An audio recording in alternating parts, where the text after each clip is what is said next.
Hey, what's up everybody? It's Frankie here, and we're going to be talking about how to scale an agency the smarter and much easier way.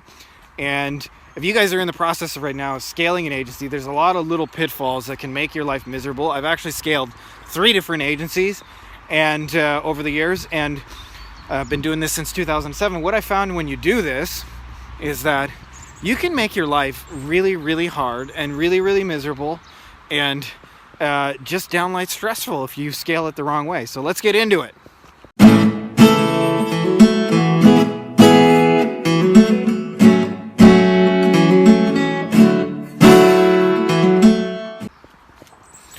So anyway, we're in the German forest here. I'm alongside the highway. It's the loud section here. It's kind of one of those weird days where it's half sunny and half rainy. And let me tell you, take you a little bit through my journey so you guys can see some of the mistakes that most people made. So the first agency that I scaled was an SEO agency for plastic surgeons, and I got to the point where I was probably pretty regularly between 100 and 150 clients. And I'll tell you, even though I was financially successful in that endeavor, I pretty much wanted to put a bullet in my head every single day. I spent a lot of day building backlinks, which I don't particularly care for. My clients kind of ran my life. I felt like I had 100 different bosses, called me and wanted things from me all the time. I couldn't just be with my family. I had to have the phone tethered with me and check it. I checked my email between 50 and 100 times a day. Sorry, the highway's a little loud in this part. And just wasn't really a lot of fun. There's nothing worse than like achieving your financial dream but building yourself a prison at the same time. And I'll tell you, the biggest thing that kept me stuck in that space was probably a combination of 2 things. The first was that I didn't fully understand how to create something for one client that could be reused for a second client. And that meant with every single one of my 150 or so clients, I reinvented the wheel. And nothing makes your life more stressful than when you got to do 150 different custom jobs. And it's really, really interesting in my agency now because we do a little bit of customization, right? We'll change like 10% of it to fit you, but actually we just do the same thing for everybody. So, you know, it's a lot of work to set up the first one, but number 2, number 3, number 4, each successive client gets easier and easier. And the second thing that made that agency not scale so well is I had no idea how important setting expectations are. And especially true in a service like SEO. In fact, I think SEO is the most important service on earth to set expectations properly again and again and again, because it is a big promise that takes a long, long time to fulfill. And often you'll get a client and it'll be a year before they actually notice that what you did really worked. And so, especially if you're in a competitive market and it's not something you can just do overnight, it takes them a year to really see the benefits. And so by not setting expectations, I'll give you a simple example of the expectations. One of the things that I do now, for example, when we onboard a client, I say, here's how we work. I'm sure you're going to have questions, and here are the hours in which we answer questions, and here are the ways you can reach us, and here's how we can help you. And we give wonderful service in those hours, but there's a window of time which we have set where it is okay to contact us.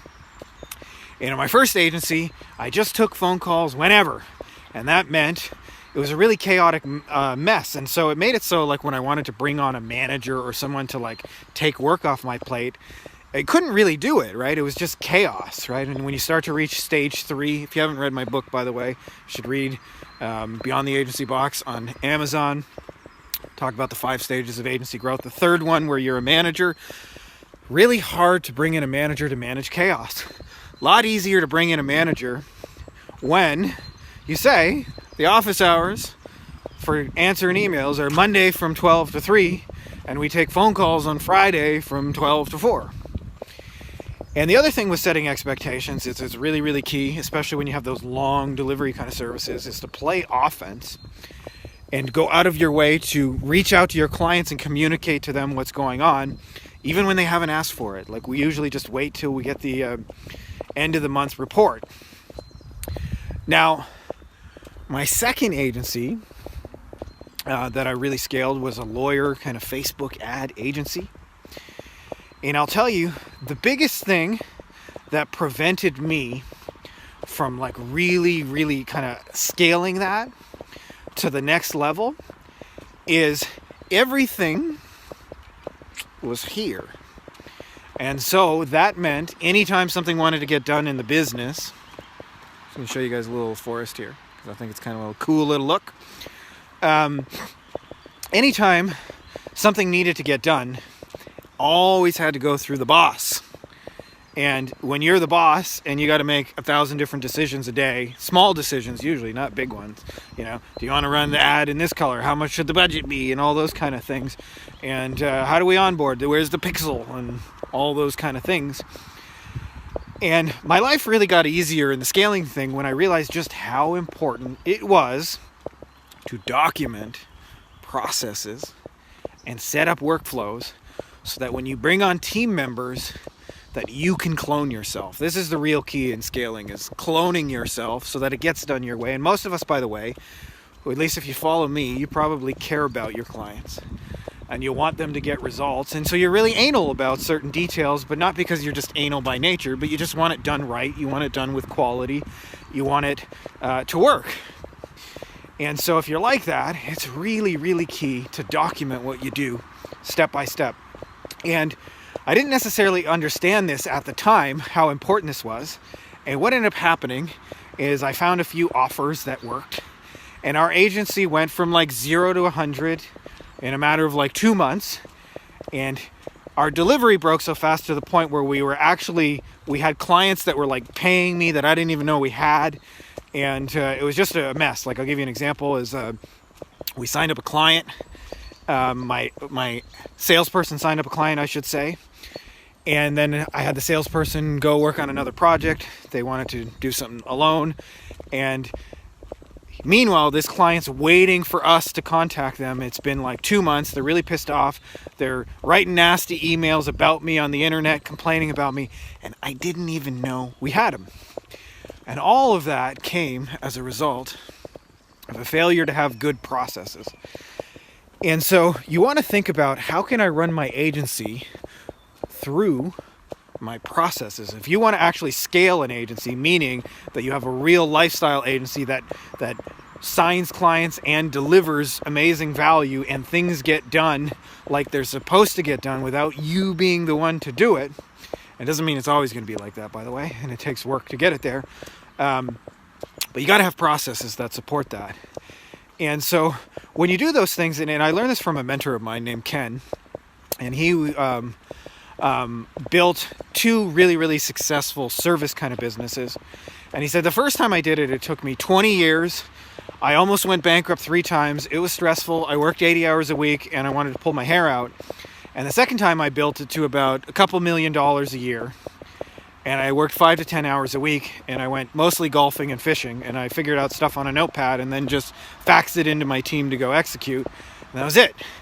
And I looked at those 2 things and I said, you know, if I could have one of those 2 kinds of businesses where, one, I make millions of dollars, but I'm on the verge of going bankrupt and my clients are unhappy and I'm stressed out and everybody wants something from me all day long. Or the kind of agency where it's very structured and orderly and clients are happy and you're only working 5 to 10 hours a week and you're contributing something meaningful to their lives. Which one of those would you rather have? I know the answer from me, personally, pretty easy to make that decision. So much of scaling, by the way, is not about how to sign more clients, but it's actually building the delivery structure that supports that. And so if you do those things that I've mentioned in this video, where you have your processes and you have something you can reuse from client to client, what you'll find is the container for your agency scales much better. So I hope that's helpful to you guys who are in this scaling journey. And yeah, it's kind of nice here. So may the force be with you, and make sure to subscribe if you're not already subscribed.